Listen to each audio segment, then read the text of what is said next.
சரியில்லை சார். என் புள்ள முன்ன மாதிரி இல்லைங்க சார். எந்த தப்புமே பண்றது இல்லைங்க சார். யாரோ பண்ண தப்புக்கு அவனை பிடிச்சிட்டு வந்திருக்காங்க சார். Put up case sir.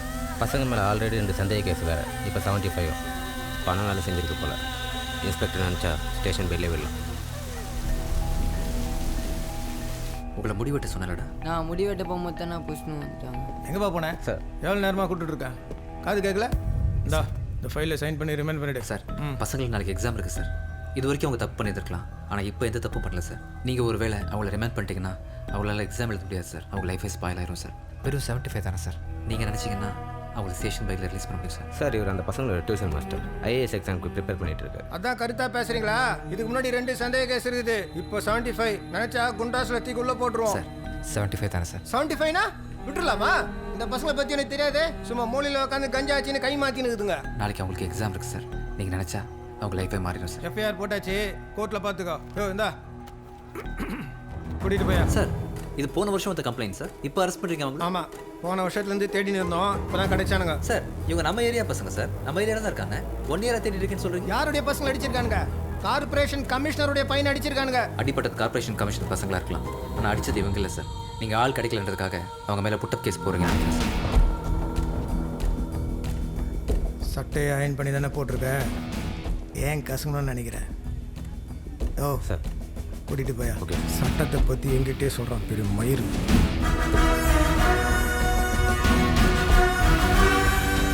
உங்க அப்பனுக்கு குச்சி குச்சி இப்படி ஆச்சு.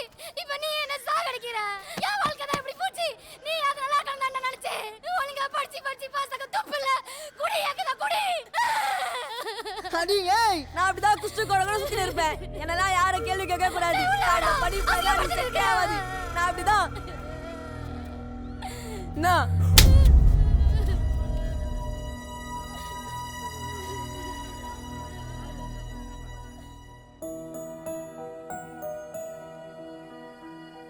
இதான் எங்கள் அம்மா. இப்போ என்ன அதுக்கு?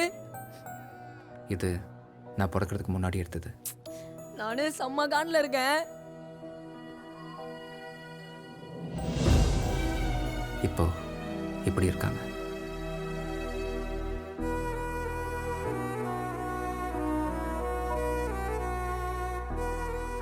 எல்லா அப்பா அம்மாக்கும் தான் பிள்ளைங்க மேலே ஒரு கனவு இருக்கும். நம்ம அவங்க கனவை அவங்க நம்ம மேலே திணிக்கிறதா நினைப்போம். ஆனால் நல்லா யோசிச்சு பார்த்தா நம்மளை பற்றி எவ்வளோ யோசிக்கிறோமோ அதை விட நம்மளை பெற்றவங்க அதிகமாக யோசிப்பாங்க. ஒருத்தன் எவ்வளோ உயரத்துக்கு போனாலும் எவ்வளோ கீழே போனாலும் ஒரு கட்டத்தில் இந்த உலகமே அவனை வெறுத்துரும். அதனால் அம்மா அப்பா மட்டும்தான் நமக்கு எப்போவுமே. அவங்கக்கிட்ட எப்படி நீ பேசுகிறது தப்பு. Sorry sir.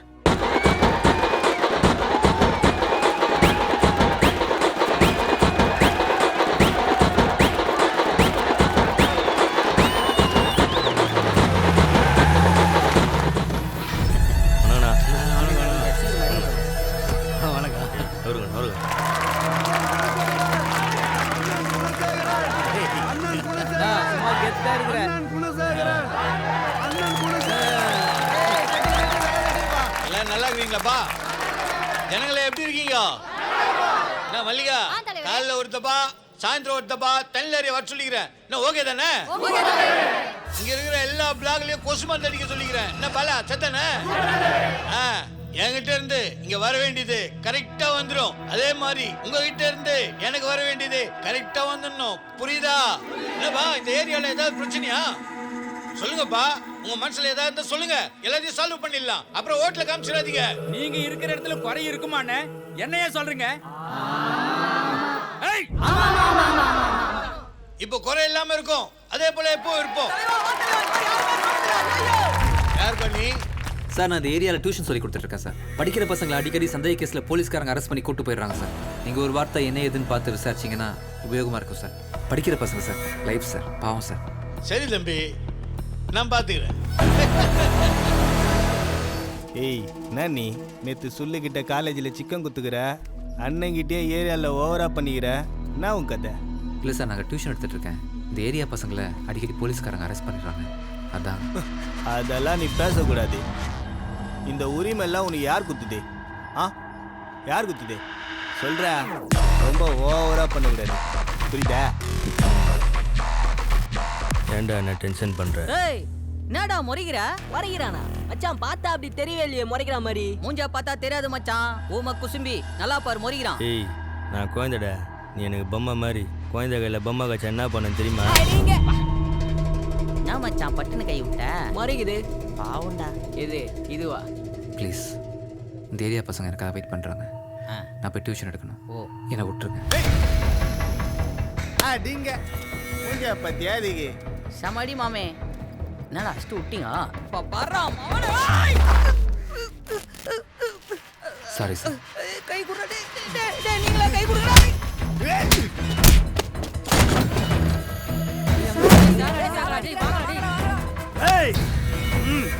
ஒருத்தர் முன்னாடி வரக்கூடாது. இப்படி முழியுது பாரு உனலாம் இப்படி சொன்னா பத்தாது சொல்லு இவன் செவுல எப்படி திருப்புறான் பாரு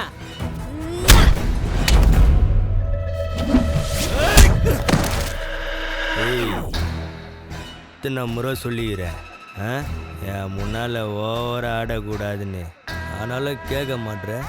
அவ்வளோ பெரிய தௌலத்தா நீ ஓட விட்டுருவேன் பிளடி மாஸ்டர்.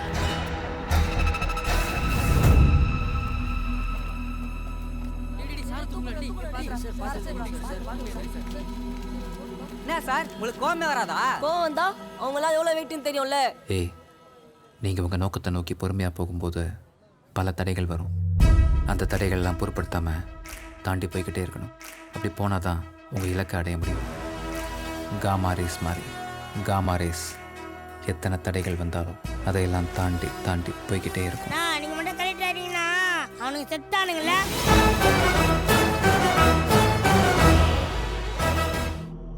நான் கர்ணா கான்ஃபரன்ஸ் கர்ணான்னு சொல்லுவாங்க. சார் நான் எதுவும் பண்ணல சார். அவங்க தான். ஒன்றும் பண்ணலையா? சொல்லுவ பொழந்திருக்க. அவனும் கான்ஃபரன்ஸ்ல தான் இருக்கான். என்ன சொல்லு சொல்லு. சாரி சொல்லு. இரு தம்பி, பசங்க சொன்னானுங்க நீ நல்லா டியூஷன் எடுத்து பசங்களை பாஸ் ஆக்குறேன்னு. அப்புறம் ஏன் உனக்கு இந்த வேலை? ப்ளீஸ் சார் விட்டுருங்க. நாளைக்கு எனக்கு டெல்லியில் இன்டர்வியூ. ஓகே ஓகே ஒன்றும் இல்லை. இப்போ நீ நேராவா சொல்லுகிட்ட சாரி சொல்லிட்டு போயிட்டே இரு. இதான் நான் உனக்கு தர ஆஃபர். சாரி எனக்கு வேணாம். சொல்லு சும்மாரு. நான் தான் பேசினீங்கல்ல தம்பி. நீ சாரி சொல்லிட்டு போயிடு. உன் கையில் ஒரே ஒரு எலும்பு மட்டும் ஒடிச்சிக்கிறேன். அதான் நான் சொல்லுக்கு தர ஆஃபர். மேட்ரு அப்படி தான் சாலாகும். ஹலோ ஹலோ அவ கட் பண்ணிட்டான்.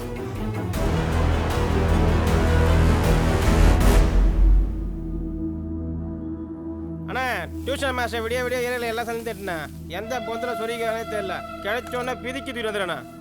சார் நீங்கள் சொன்ன ஸ்கூல் கிட்ட வந்துட்டேன். ஃப்ரண்ட்டாக பேக் கேட்டா சார்? Back gate sir. நேரா பாருங்க.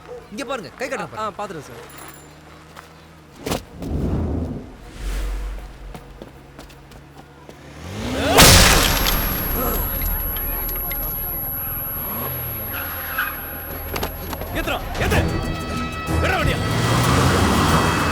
வெளியூர்ல இருந்து வந்தோமா ஒழுங்கா படிச்சோமான்னு இருக்கணும். இப்ப இதெல்லாம் உனக்கு தேவையா?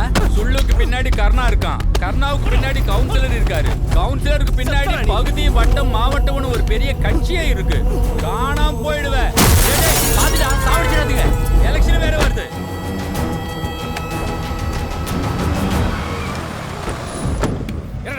இருக்கு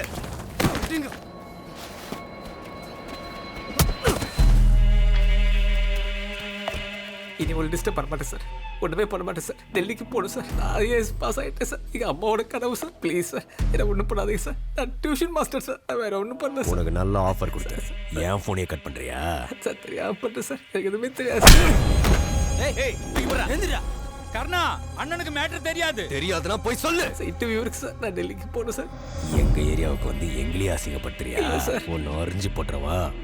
டேய் அவனோட சோத்து கையையும் வேளா எலும்பையும் உடச்சு போடுங்கடா. சார் வேணாம் சார். போடு சார். வேணாம் சார். வேணாம் சார்.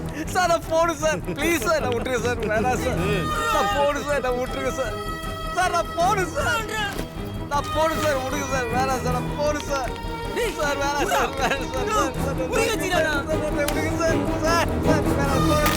நான் போடு சார்.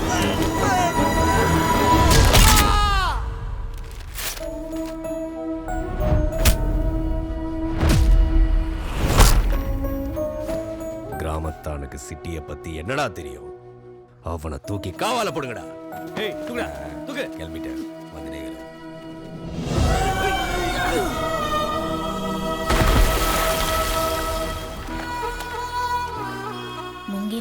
மோட்சம் கிடைக்கும் என்பது எந்த நதி? கூவாறு. சென்னை. ஆரம்பிக்கும் இடம் கேசவர கிராமம். மொத்தம் 72 கிலோமீட்டர். முடியும் இடம் வங்காள விரிகுடா. விஜயராகவா, அம்மாக்காக ஒன்று பண்ணுவியா? என்னம்மா? நீ கலெக்டர் ஆகணும். அதுக்கு என்னம்மா, அதோட சிறப்பாக செஞ்சிடலாம்.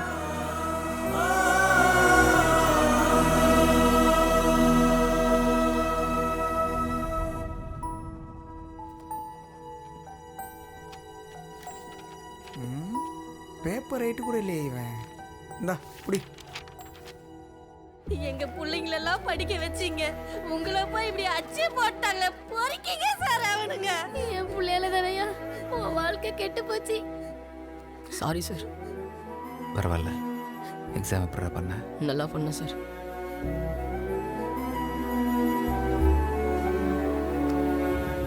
பாச வச்ச தம்பி, வாழ்க்கை கெட்டு போகுது. போ போ.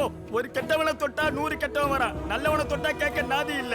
பசங்களை படிக்க வச்சுட்டு எங்களை துடிக்க வச்சுட்டு போற. போ. உன்னை தொட்டவனை காலி பண்ண எங்க உடம்புல தெம்பு இல்ல. என்ன பண்றது? இப்படித்தான் எங்க வாழ்க்கை. எங்க வாழ்க்கை இப்படியே போகட்டும். நீயாவது போயிடு. இனிமேதான் எங்களுக்கு தொல்லை. ஆனா உங்க அம்மா கிட்ட போய் நாங்க சொன்னோன்னு சொல்லு. புள்ள என்ன நீதாயா புள்ள? யாருப்பா இது? கொடுங்க சார். நீங்க தான் ஃபோன் பண்ணீங்களா? என்னடா யார் இது புதுசா? அண்ணா, நம்ம ஏரியா டியூஷன் மாஸ்டர். தம்பி, நான் பெத்த பெருமாள், மாவட்டம். Hello sir. கை கொடுக்குற பழக்கம் இல்லை நம்மளது. எப்பவும் வணக்கம். வணக்கம். எந்த ஏரியாப்பா? இது வரைக்கும் நான் இங்க பார்த்ததே இல்லையே. இது ஆப்பனன் பார்ட்டிப்பா. நீ புதுசா இருக்கல்ல, அதான் யாருக்கும் ஒன்று தெரியல. இப்போதானே களத்தில் இறங்க போறீங்க, தெரிஞ்சுப்பாங்க. இங்கே எங்கம்மா? எஸ்எஸ் தோட்டம், ஜி பிளாக். எந்த ஊர்? கம்பம் பக்கத்தில். இங்கே ரூம் எடுத்து தங்கியிருக்கேன். ஓ, வெளியூரா? அப்புறம் இங்கே எங்க? சரி, ஜனநாயக நாடு. யார் வேணாலும் எங்கே வேணாலும் நிற்கலாம். நில்லுங்க நில்லுங்க, ஆனால் பார்த்து நில்லுங்க. ஆல் தி பெஸ்ட் பா. உங்களுக்கும் ஆல் தி பெஸ்ட். களத்தில் சந்திக்கலாம் தம்பி. சந்திப்போம்.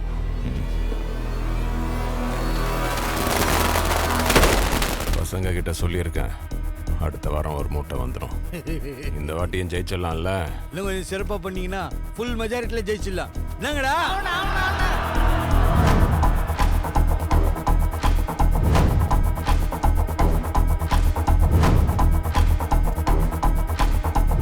அவன் தூசி ஈஸியாக ஜெயிச்சிடலாம். ஆஹா, கண்ணாடி தூள் கூட தூசி தான் குணசேகரா. ஆனா கண்ணில் பட்டா ரத்தமா மாறிடும். நம்ம பார்க்காத ரத்தமா? அண்ணன் ரத்தத்திலேயே நீச்சல் அடிப்பாரு. நம்மள யாராவது அடக்குனா அதை சமாளிக்க 2 வழிதான் இருக்கு. ஒன்று அதுக்கு பயந்து ரொம்ப தூரம் ஓடிடணும், இல்லைன்னா அதே இடத்துல நம்ம அதை விட பவரா மாறணும். இதுல நீ எந்த பக்கம் இருக்க போறேன்னு நீ தான் முடிவு பண்ணணும். முதல் சுற்று வாக்கு எண்ணிக்கை. தமிழ்நாடு முன்னேற்ற கட்சி வேட்பாளர் குணசேகரன் 7201, மக்கள் புரட்சி கட்சி வேட்பாளர் எம் மின்னல்குமார் 6631, சுயேட்சை வேட்பாளர் விஜயராகவன் 2557. எங்க அண்ணன் மின்னல்குமார் ஓட்டெல்லாம் முடிக்கிட்டீங்களா? என்னமாச்சு சொல்லுமா? சொறிவிடுவேன் போயா. இரண்டாம் சுற்று வாக்கு எண்ணிக்கை. குணசேகர் 10341, மின்னல்குமார் 11060, விஜயராகவன் 7241.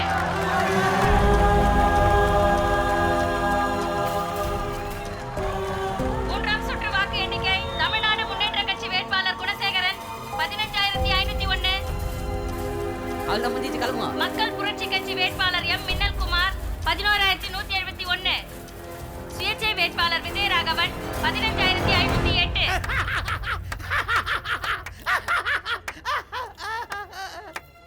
அண்ணே, நம்ம 7 ஓட்ல ஜெயிக்கல, 7 ஓட்ல தோத்துட்டோம்.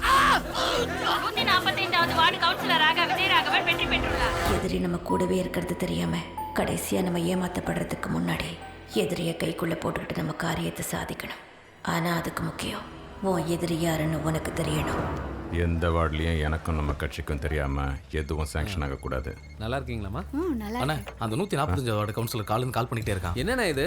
அந்த சுயேட்சை எதுக்கு உங்களுக்கு கால் பண்றான்? அண்ணா சார், நான் விஜயராகவன், 145 வார்டு கவுன்சிலர். சுயேட்சையை ஜெயிச்சாலும் உங்கள் சப்போர்ட் இல்லாமல் எதுவும் நடக்காது சார். உங்கள் ஆசீர்வாதத்துக்காக தான் நான் கால் பண்ணுறேன். அரசியல் என்ன மாதிரி ஆட்களுக்கு நீங்கள் ஒரு பெரிய ஹீரோ சார். உங்கள் சப்போர்ட் எப்போவும் வேணும் சார். நீங்கள் தான் என்னோடய இன்ஸ்பிரேஷன். எப்போவும் உங்கள் கூட டச்சில் இருக்கணும்னு ஆசைப்பட்றேன் சார். நீங்கள் தான் சார் என்னை கைட் பண்ணணும்.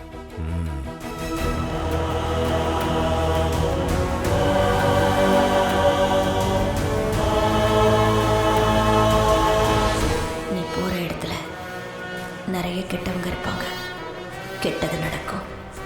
நீ எதுக்கும் பயப்படாத. கெட்டவங்களுக்கு நடுவில் நல்லவனாயிரு. ஏன்னா கெட்டவன் நினைச்சா இந்த உலகத்தை ஜெயிப்பான். ஆனா நல்லவன் நினைச்சா அந்த கெட்டவனையே ஜெயிப்பான்.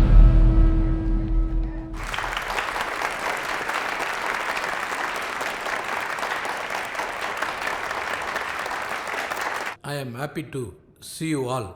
முதல் தடவை வந்த கவுன்சிலர்லாம் யார்? உங்கள் பேர்?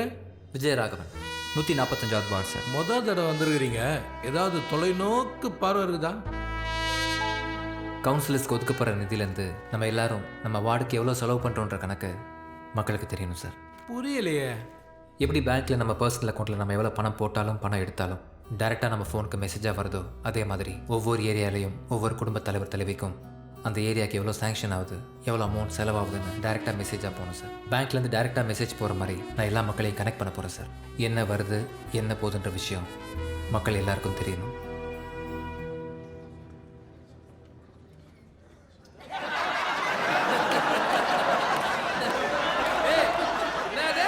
எல்லாத்தையும் ஓப்பனா சொல்லிடுவியா?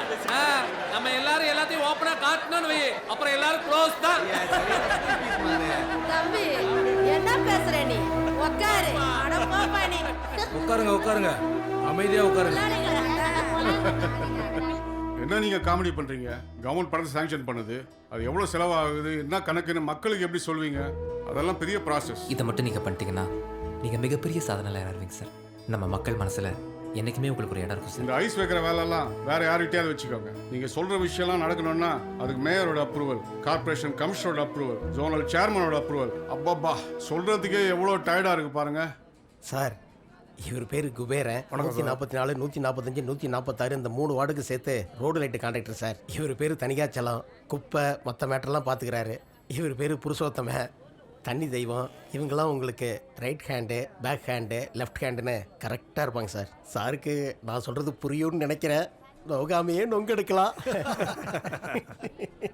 மிஸ்டர் குபேரன், 145வது வார்டில் மொத்தம் 5 தெரு இருக்குது. 600 மீட்டருக்கு ரோட் போடணும். எந்த மலையிலையும் கரையாத மாதிரி அடுத்த 10 வருஷத்துக்கு ஸ்ட்ராங்காக இருக்கணும். இங்கே ஆக்சுவலாக லைட் கம்பம் மொத்தம் 42 இருக்கணும். ஆனால் இருக்கிறது 27 தான். அதுலேயும் 9 பல்பு எரியல. இனிமேல் காலை 6 மணிலேருந்து 7 மணிக்குள்ளே குப்பையெல்லாம் அள்ளிடணும். ஸ்கூல் பசங்க மற்றவங்களாம் வேலைக்கு கிளம்புறதுக்கு முன்னாடி இந்த வேலையெல்லாம் முடிச்சிடணும். காற்றடிச்சதுன்னா பறக்கிறது மரத்தில் உள்ள இலையாக மட்டும்தான் இருக்கணும். ரோட்டில் உள்ள குப்பையாக இருக்கக்கூடாது சார். அப்போ புயல் அடிச்சா? புயலே அடித்தாலும் அங்கே பறக்கிறதுக்கு குப்பை இருக்கக்கூடாது. மிஸ்டர் புருஷோத்தமன், வாரத்துக்கு 4 தண்ணி லாரி வரணும். ஆனால் 2 தான் அனுப்புறீங்க. இதுக்கு முன்னாடி எப்படின்னு எனக்கு தெரியல. ஆனால் இனிமேல் கரெக்டாக வாரத்துக்கு 4 லாரி தண்ணி வந்துடணும். நான் இப்போ சொன்ன எல்லாத்துக்கும் பட்ஜெட் எவ்வளோன்னு பொறுமையாக ஒர்க் பண்ணிட்டு கொடுங்க. அதுக்கு எதுக்கு சார் ஒர்க் அவுட் பண்ணணும்? எல்லாம் வாய் கணக்கு தான் சார். ரோடு போடுறதுக்கு ஒரு 5 ரூபா வச்சுக்கலாம் சார். உங்களுக்கு எனக்கு இந்த பகுதிக்கு சேர்த்து ஒரு 4 வச்சுக்கலாம் சார். அப்புறம் போலீஸ் ஸ்டேஷனு, கார்பரேஷனு, கட்டிங்னு ஒரு 3 வச்சுக்கலாம் சார். மொத்தத்தில் ஒரு 12 தேர்த்திடலாம் சார். அப்புறமா பல்பு 42 ரூபா சார். 80 ரூபான்னு பண்ணிக்கலாம். அதே மீறி வாரம் 4 பல்பு பீஸா போச்சுன்னு மாற்றிக்கலாம் சார். அப்புறமா அப்படி இப்படின்னு கணக்கு பண்ணால் ஒரு 2 வருஷம் மேடம் பண்ணலாம் சார். ஒரு 4 லட்ச ரூபா வரும் சார். ஒரு லோடு 1500 கான்ட்ராக்ட் ஆளுங்கெல்லாம் பிடிச்சோன்னா 2500 முடிச்சிடலாம். இந்த செட்டப்லாம் சேர்ந்து ஒரு 12 லட்சம் வரும். நம்ம 15க்கு முடிச்சுக்கலாம் சார். சார், குப்பைலாம் நம்ம டிசைட் பண்ணுறது தான் சார். இருக்கிற குப்பையை இல்லாத மாரி காட்டலாம், இல்லாத குப்பையை இருக்கிற மாதிரி காட்டலாம். எல்லாமே நம்ம செட்டப் தான். இவங்கள மாதிரி நம்ம டிபார்ட்மெண்ட் இல்லை சார். ஈஸியாக இதான் பட்ஜெட்டுன்னு சொல்லுங்க சார். தனியாக 30% கொடுத்துறேன் சார். அப்போ மிஸ்டர் குபேரன், ரோடுக்கு மட்டும் 5, லைட்டுக்கு ஒரு 2. மிஸ்டர் புருஷோத்தமன், உங்களுக்கு ஒரு லோடுக்கு 1500 தான். அதுக்கேற்ற மாதிரி கனெக்ட் பண்ணிக்க. எக்ஸ்ட்ரா ஆற கணக்கை நம்ம அஃபிஷியலாக பார்த்துக்கலாம். குப்பை நான் டிசைட் பண்ணுறதோ நீங்கள் டிசைட் பண்ணுறதோ இல்லை. கவர்மெண்ட் என்ன அமௌண்ட் சாங்ஷன் பண்ணதோ அந்த அமௌண்ட்குள்ளே தான் இந்த ஒர்க்கை முடிக்கணும். இதில் கட்டிங்கே கொடுக்க முடியாது. அப்புறம் எங்களுக்கு என்ன சார் நிற்கும்? நீங்கள் நியாயமாக செலவு பண்ணீங்கன்னா உங்கள் 3 பேருக்கு நியாயமான லாபம் இருக்கும். சார், என்ன சார் காமெடி பண்ணுகிறீங்க? ஏம்பா, என்னப்பா அது இன்னுமா புதுசாக பேசினுக்கிறாரு? இந்த ஏரியாவை 10-15 வருஷமா நாங்கள் டிசைனாக கட்டிக்கிட்டு இருக்கோம். உங்களுக்கு எனக்கு நடுவில் பல பேர் இருக்கானுங்க. அவனுங்கெல்லாம் டென்ஷன் ஆனால் என்ன ஆகும் தெரியுமா சார்? நல்லா சம்பாதிங்க சார். செம்ம ஏரியா. டக்குன்னு சாங்ஷன் ஆகும். நான் சொல்கிறது தான் பட்ஜெட். உங்களால் வேலை செய்ய முடியும்னா வேலை செய்யுங்க, இல்லை நான் பார்த்துக்கிறேன். என்ன சொல்கிறீங்க? இன்னும் ஒரு வாரத்தில் நான் என்ன சேஞ்ச் எதிர்பார்க்குறேனோ அது என் கண்ணில் தெரியும். ஏண்டா அண்ணன் எல்லார் வாயிலையும் கேக் வைக்கிறாரு, என் வாயிலையும் கேக் வைப்பாரா? அது ஆல்ரெடி ஒருத்தன் வச்சிட்டானே. நீங்கள் எல்லாரும் என்னால் தானே ஜெயிச்சிங்க, அப்போ நான் தான் சாப்பிட்ணும். என்ன தோத்தவங்கெல்லாம் வந்திருக்கீங்க? உங்களை தாண்டா புறம்போக்கு பசங்களா? நான் கொடுத்த பணத்தை ஒழுங்காக டிஸ்ட்ரிபியூட் பண்ணியா? ஆமாண்ணே, சொல்லபடியே டிஸ்ட்ரிபியூட் பண்ணியாச்சுண்ணே. ஏய் சொல்லடா. ஆமாண்ணே, பாதி அவங்க மக்களுக்கும் மீதி பொதுமக்களுக்கும் பண்ணி தோத்துட்டாருண்ணே. பொய் சொல்கிறவனோட பலம் எதிரில் நிற்கிறவனுக்கு உண்மை என்னன்னு தெரிகிற வரைக்கும் தான். அவனுக்கு தெரிஞ்சிட்டா உன்னை சில்றன்னு நினச்சிட்டு போய்கிட்டே இருப்பான். எனக்கு ஒரு பர்மிஷன் வேணும். கவுன்சிலரை மட்டை பண்ண போகிறேன்.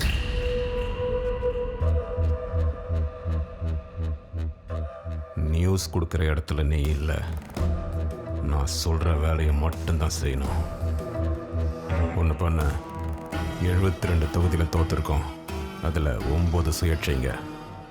அந்த பையன்கிட்ட பேசி நம்ம கட்சியில் வந்து சேர சொல்லு. நானும் ட்ரை பண்ணுகிறேன், தோத்ததுனால என்ன அவாய்ட் பண்றீங்களா? எதுக்கு நான் அப்படி பண்ணுகிறேன்? நான் அவனை பாத்தீங்களா, கான்ட்ராக்டர் கிட்ட அது இதுன்னு சொல்லி மெட்டி வச்சுக்கிறான். நான் உங்களை பார்க்கணும்னு சொன்னா விட மாட்டேங்கிறானுங்கண்ணே. இந்த நேரத்தில் ஒரு பொண்டாட்டி வந்தாலும் உள்ள விட மாட்டாரு. நான் அவனை அப்பே அச்சு போட்டு தப்பிட்டேன். நான் ஒன்று முழுசா போடாமல் விட்டேன். டேய் சப்ப காக்கா, நீ அவனை அடித்த நியூஸை விட அவன் உன்னை அடித்த நியூஸ் தான் அந்த ஏரியாவில் தீ மாதிரி பரவி இருக்கு. கரெக்டா குணசேகரா? அண்ணா ஜனங்களை என்ன கலைக்கிறானுங்கண்ணே. அவனை இப்போ போட்டுருண்ணே.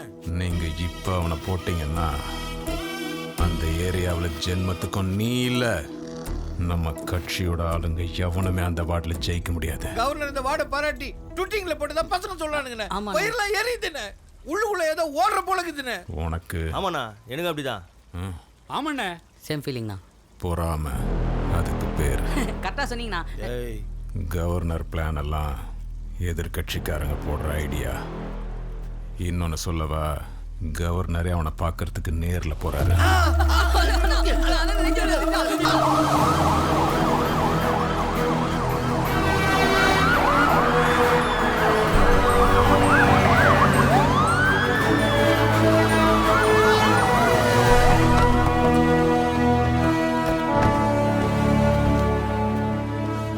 கங்க்ராட்ஸ் விஜயராகவன், உங்க வார்டு தமிழ்நாட்டிலேயே வேகமாக வளர்ற வார்டில் நம்பர் 1 செலக்ட் ஆயிருக்கு. செலக்ட் பண்ணியிருக்கேன். ஒரு இண்டிபெண்ட்டாக ஜெயிச்சு நீங்கள் இந்த அளவுக்கு பண்ணது பாராட்டுக்குரியது. ரொம்ப தேங்க்ஸ் சார். நான் பெருசாக எதுவும் பண்ணல, என் கடமையை தான் பண்ணேன். பேட்டா, நீங்கள் உங்கள் வேலையை தான் செய்கிறீங்க. ஆனால் ஆளுங்கட்சிக்காரங்க உங்களை வேலை செய்ய விட மாட்டேன்றாங்கன்னு கேள்விப்பட்டேன். எதுவாக இருந்தாலும் இவங்களை கண்டக்ட் பண்ணுங்க, எங்களோட கம்ப்ளீட் சப்போர்ட் கிடைக்கும். உங்களை மாதிரி தான் எதிர்கட்சியும் மக்களுக்காக உழைக்கிற கட்சி. Why don't you join and work with them? சென்ட்ரல்லையும் அவங்க ஆட்சி நடக்கிறதுனால உங்களுக்கு முழு ஒத்துழைப்பு கிடைக்கும். நீங்கள் கேட்குற ஸ்கீம், வெல்ஃபேர் ஆஃபர், போஸ்டிங் எல்லாமே பண்ணி தருவாங்க. தடை இல்லாமல் மக்களுக்கும் நீங்கள் நிறைய சேவை செய்யலாம். Just think about it Vijayaraghavan.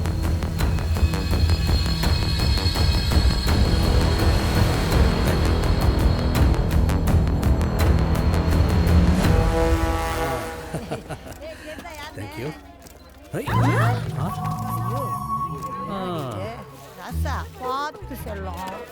குப்பையே இல்லையா? எதை க்ளீன் பண்ணிட்டு இருக்காரு? காத்தை க்ளீன் பண்றாராம்.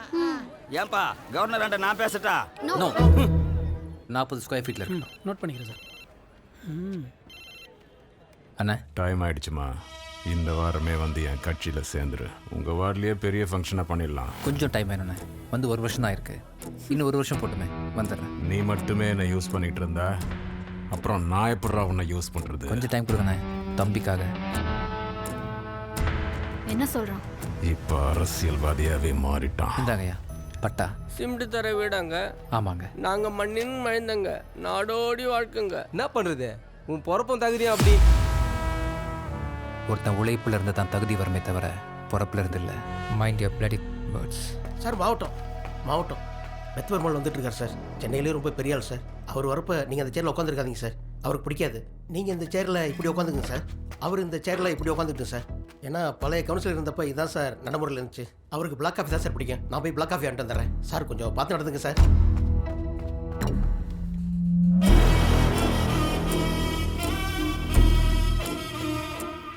வணக்கம் தம்பி.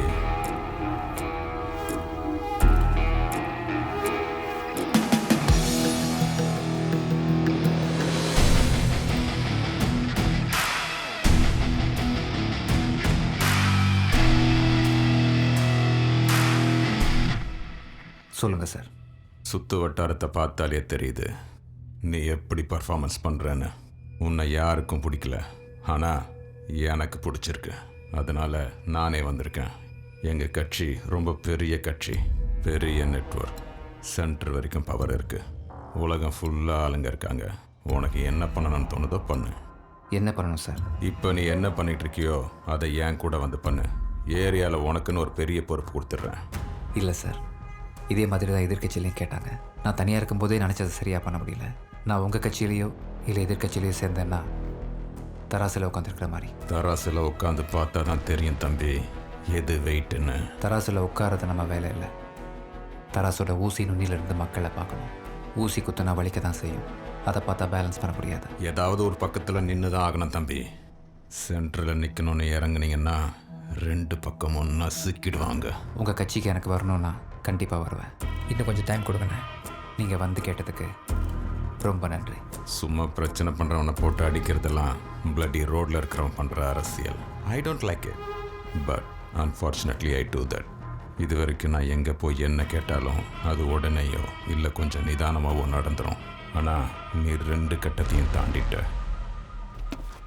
ஒன் டைம் முடிய போகுது. சார், ஒரு சின்ன ஹெல்ப் சார்.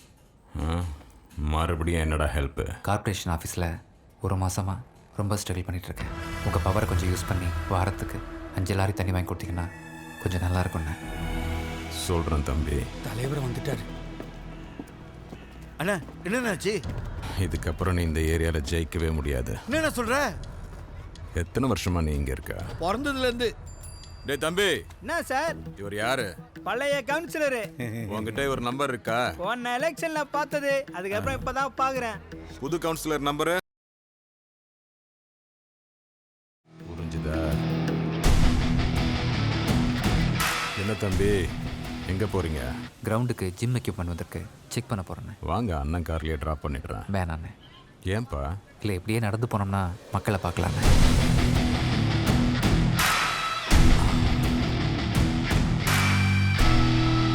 இனிமே நீ கட்சியில் வேலை மட்டும்தான் பார்க்கணும். வேலை மட்டும் பாருனா என்னண்ணா? கட்சியில வேலை பாருன்னா தொண்டனாயிருன்னு அர்த்தம். அன்பென்று கொட்டு முரசே, மக்கள் அத்தனை பேரும் நிகராம். இன்பங்கள் யாவும் பெருகும் இங்கு யாவரும் ஒன்றெனக் கொண்டால் திடம் கொண்டவர் மெலிந்தோரை இங்கு தின்று பிழைத்திடலாமோ? 30 வருஷத்துக்கு முன்னாடி உங்கள் கட்சி ஆரம்பிக்கும் போது இதுதான் உங்கள் நோக்கம்னு சொன்னீங்க. இப்போ மாறிடுச்சா? ஏழையையும் வறுமையையும் பிரிச்சாச்சா? எல்லா மாணவர்களுக்கும் ஒரே கல்வி கொடுத்தாச்சா? எஸ்எஸ் தோட்டம், என்னோட வார்டு, எவ்வளோ அழகான மக்கள். தாங்கிட்ட ஒன்று இல்லைனாலும் உதவி செய்யணுன்ற எண்ணம். ஆனால் 70% இளைஞர்களுக்கு அங்கே வேலை வாய்ப்பு இல்லை. படித்து மேலே வரணும்னு நினைக்கிற மாணவர்கள் வறுமை காரணமாக படிக்கவே முடியல. தேவையான சாப்பாடும் கிடைக்கல, தண்ணியும் இல்லை. இதெல்லாம் எனக்கு முன்னாடி இருந்தவங்க மாற்றலை. ஏன் முடியலையா? இல்லை இவங்கெல்லாம் வளர்ந்துட்டாங்கன்னா யோசிக்க ஆரம்பிச்சிருவாங்கண்ணா. உங்கள் யாருக்கும் ஓட்டு வராதுன்னு எலெக்ஷன் அப்போ நீங்கள் கொடுக்குற 5000க்கும் 10,000க்கும் கையேந்த வைக்கிறதுக்காகவே இவங்க எல்லாரையும் நீங்கள் ஏழையாகவே வச்சுருக்கீங்க. என் வார்டில் இதுக்கு முன்னாடி 4348 இளைஞர்கள் வேலை வாய்ப்பு இல்லாமல் இருந்தாங்க. நான் கவுன்சிலரான ஒரே வருஷத்தில் வெறும் 185 பேர் மட்டும்தான் வேலை இல்லாமல் இருக்காங்க. அந்த எண்ணிக்கையும் கூடிய சீக்கிரம் குறைஞ்சிரும். இதுக்கு முன்னாடி வெறும் 15% ஸ்டூடெண்ட்ஸ் தான் 12th முடித்தாங்க. ஆனால் இப்போ ஸ்கூலுக்கு போய் படிக்காத ஸ்டூடெண்ட்ஸே கிடையாது, ஃபெயில் ஆகிற ஸ்டூடெண்ட்ஸும் கிடையாது. என் ஏரியாவில் உள்ள 9021 குடும்பத்திலையும் இந்த ஒரு வருஷம் ஆண்டு வருமானம் 20% உயர்ந்திருக்கு. ஒரு வார்டுலேயோ டிஸ்ட்ரிக்ட்லேயோ ஸ்டேட்லேயோ இல்லை கண்ட்ரிலேயோ எவனாவது ஒருத்தன் வறுமையில் இருந்தாலும் நம்ம இன்னும் வளரவே இல்லைன்னு. என்னமோ மாத்தணும் பெருசா பேசிட்டு இருக்க. நாங்களும் மக்களுக்காக தான் பணி செஞ்சுட்டு இருக்கோம், சும்மா பீத்திக்காத. சர்வே எண் 730 நார்த் ஈஸ்ட் கன்னியம்மன் கோயில் ஸ்ட்ரீட்ல இருந்து நாவலர் தெரு வரைக்கும் அதை ஒட்டி ஓடுற வாய்க்கால் 1 வருஷமா சுத்தம் பண்ணாம இருக்கு. ஆனா அதை சுத்தம் பண்றதுக்காக 6 தடவை பணம் சாங்ஷன் ஆயிருக்கு. அதை யாரோ ஒருத்தன் பண்ணிருப்பாயா? அதுக்காக ஒட்டுமொத்த எல்லாத்தையும் குத்த சொல்லுவியா? அடி தாங்க மாட்டா. ஆமா சொல்லிட்டேன். அந்த வாய்க்கால் இருக்கிறது 53வது வார்டு. அதுக்கு கவுன்சிலர் மிஸ்டர் பரந்தாமன், அது நீங்க. உன் வளர்ச்சி எப்படி இருக்குன்னு பொதுமக்களை கேளு, என் அடி எப்படி இருக்கணும் ஆட்களை கேளு. ஜெயிக்கிறதுக்கு முன்னாடி வாடகை வீட்டில் இருந்த ஒருத்தன் கவுன்சிலர் ஆனதுக்கு அப்புறமா 10 வீடு, 2 கெஸ்ட் ஹவுஸ், 2 BMW, ஒரு ஃபார்ச்சுனர், 10 இனோவா கார், டெய்லி 30 பேருக்கு சோறு பேட்டான்னு எப்படி சம்பாதிக்க முடியுது? சம்பளமே இல்லாத ஒரு கவுன்சிலர் சீட்டை ஒரு கட்சி 1 கோடி கேட்டு வாங்குது. 1 லட்சம் ரூபாய் சம்பளம் வாங்குற எம்எல்ஏ சீட்டுக்கு 15 கோடி, எம்பிக்கு 25 கோடி, மொத்தம் எத்தனை 1000 கோடி? இவனுக்கு எல்லாம் ஜெயிச்சுட்டு வந்து இன்னத்த புடுங்குவாங்க நான் தெரியுமே. சாரி ஆனரபிள் மேயர், நீங்கள் கூட இந்த சீட்டுக்கு எத்தனை கோடி கொடுத்தீங்கன்னு தெரியும். என்ன நீ விட்டா பேசி My time. And you have no rights to stop me. ஒவ்வொரு தடவையும் மக்கள் ஒருத்தனை ஜெயிக்க வச்சுட்டு அவங்க தோத்துட்டு இருக்காங்க. எல்லாரும் பாவம் பண்ணியிருக்கோம் ஹானரபிள் மேயர். துரோகம், பச்சை துரோகம். அதை மாற்றணும். எவ்வளோ பணம் சாங்ஷன் ஆகுது? அதெல்லாம் அப்படியே மக்களுக்கு போகுதா? இந்த உலகத்திலேயே சிறந்த பணி அரசியல் பணிதான். மக்களை காப்பாற்ற தெய்வங்கள் அவதாரம் எடுத்து வருதோ இல்லையோ, நாம நினைச்சா மாற்றலாம், எல்லாத்தையும் மாற்றலாம். என்னோட வார்டு மாதிரி ஒரு நாள் சென்னையே மாற்றலாம். அப்புறம் நாடே மாறும். மாற்றணும். Thanks for allowing my words, Honorable Mayor. Please accept my request on my words development. Thank you.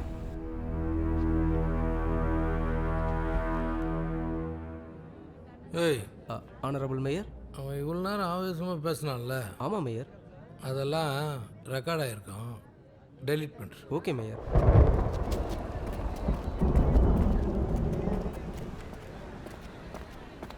நீங்கள் கொடுத்த டெண்டரை கரெக்ட் பண்ணி மெயில் பண்ணியிருந்தேன். செக் பண்ணிங்களா?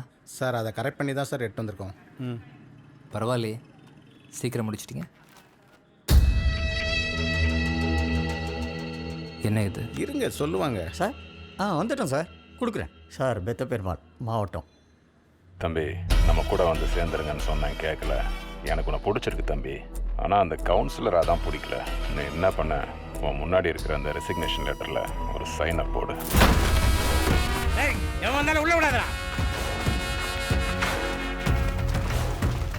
என்ன அருள்மொழி, பெரிய பெரிய இடத்துல இருந்து ஃபோன் வருது. உன் பையனை எங்கே அனுப்பிச்சி வச்ச? கவுன்சிலராக இருக்கானா? சரியான மொக்க வேலைக்காரங்களை வச்சுட்டேன். எரிஞ்சதான் அப்படியே விட்டு வந்துட்டானுங்க. நல்ல வேலைக்காரன் என்ன செய்வான் தெரியுமா?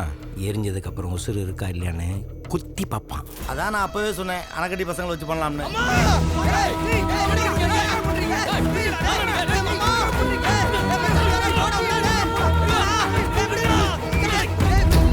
ஃபோன் அடிக்குது பார், எடு. ஹலோ. டேய் மாப்ள, சுகுமாரும் கூட்டாளிகளும் அம்மாவை பிடிச்சி வச்சிருக்காங்கடா. என்ன நடக்குதுன்னு தெரியலடா. சைனை போடுப்பா. இந்த மட்டை பண்ணுற அரசியல் இருந்தெல்லாம் நான் வெளியில் வந்து ரொம்ப நாள் ஆச்சு. தத்துவ ரீதியாக போயிட்டுருக்கேன். என் கையை அழுக்காக்கிடாத. இப்போ என்ன பண்ணுறேன்னா, நீ ரிசைன் பண்ணதை வீடியோ எடுத்து ஜோனல் மேயரு, சேர்மேனு எல்லாருக்கும் அனுப்பிடு.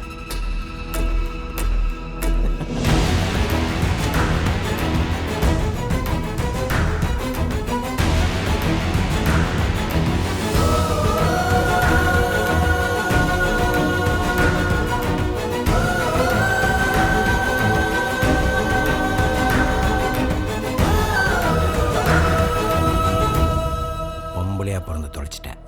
சரி, வந்தம்மா ஆம்பளை சொல்கிற வேலையை பார்த்தோமா, காசு சம்பாதிச்சமா இருந்திருந்துன்னா காரை வீட்டில் இருந்திருப்பேன். ஆனால் இப்போது நீ எவ்வளோ தான் போகிறான்னாலும் உன்னால் ஜெயிக்கவே முடியாது. ஏன்னா உங்ககிட்ட ஒன்றும் இல்லை, எல்லாமே அழிஞ்சிருச்சு. உன்கிட்ட எல்லாம் இருந்தாலும் ஒரு நாள் நீ தோப்ப. உன் சரிவை பார்க்காம நான் சாக மாட்டேன். சிரிக்கும்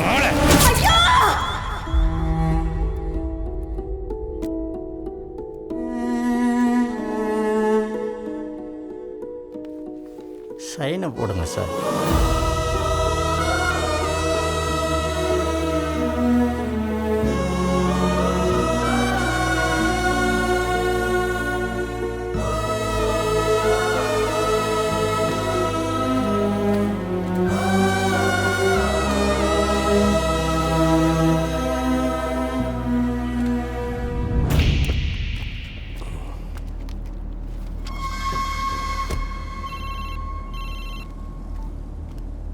ஹலோ. அம்மா எப்படி இருக்காங்க? ஒன்றும் இல்லை மாப்பிள்ள, வந்தாங்க, மிரட்டினாங்க, நீ ரிசைன் பண்ணிட்டேன்னு சொல்லிட்டு கிளம்பிட்டாங்க மாப்பிள்ள. சரி, அம்மாட்ட ஃபோன் கொடு. கொஞ்ச நேரம் சென்று பேசுறியா? சரிடா, நான் இப்போ கிளம்புறேன், காலைல வந்துடுவேன். சரி மாப்பிள்ள. அம்மாட்ட சொல்லிடு. மச்சான், அம்மா கையை உடைச்சிட்டாங்கடா.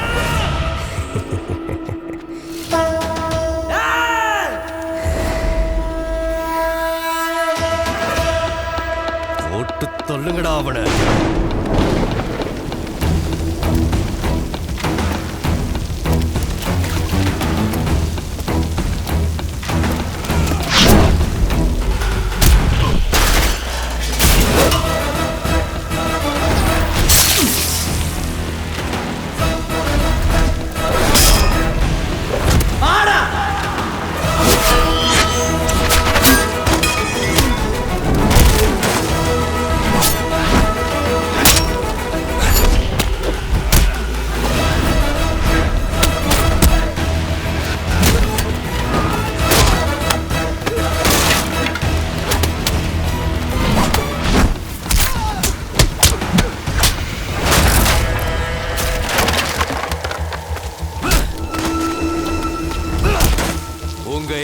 கவுன்சிலர் ரிசைன் பண்ணிட்டா.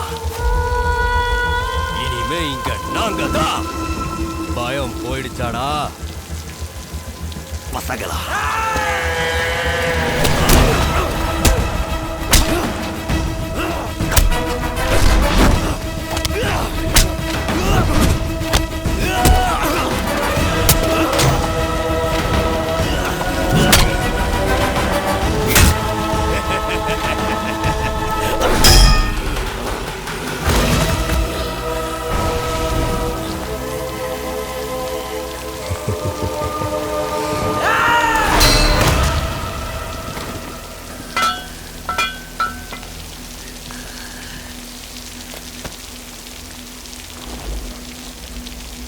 நம்ம ஏரியா மக்களை இப்படி கைவிட்டியப்பா.